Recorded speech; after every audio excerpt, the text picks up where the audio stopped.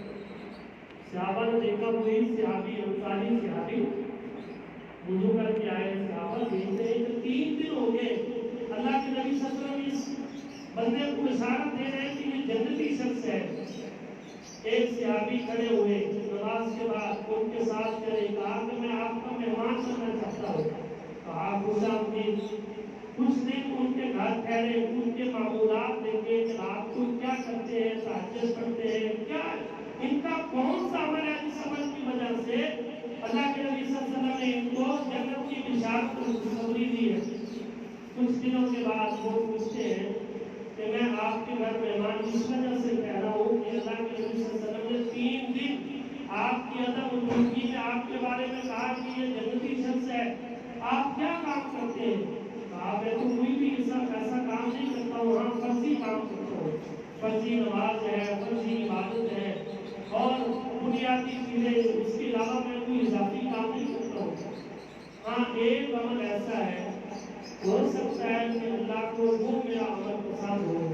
وہ عمل کیا ہے؟ کہنے لگے میں جب رات اپنے بستر پر جاتا ہوں تو میں اپنے دل کو پاک اور صاف کر دیتا ہوں۔ کسی کے بارے میں حسد، بغض، کینہ، لڑائی جھگڑا اگر ہوا ہو میں صاف کر کے سوتا ہوں۔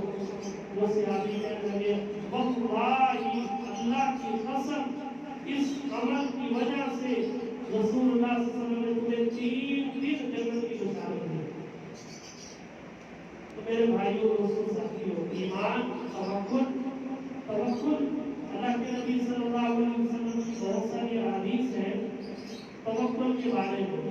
قرآن میں فَإِذَا عَزَمْتَ فَتَوَکَّلْ عَلَى اللَّهِ، جب آپ کوئی کام کریں اللہ پہ بھروسہ کریں تو توکل، اللہ پہ کامل ایمان رکھیں، بھروسہ کریں۔ اللہ آپ کو کبھی کسی میدان میں گرنے نہیں دیں گے، لیکن اس کے ساتھ ساتھ اسباب ضرور اختیار کریں۔ اسباب کے بارے میں اللہ کے نبی صلی اللہ علیہ وسلم سے بہت ساری احادیث موجود ہیں۔ تدبیر کرنا یہ توکل کے منافی نہیں ہے۔ بعض لوگ کہتے ہیں کہ اگر آپ تدبیر کریں گے تو یہ توکل کے منافی ہوگا۔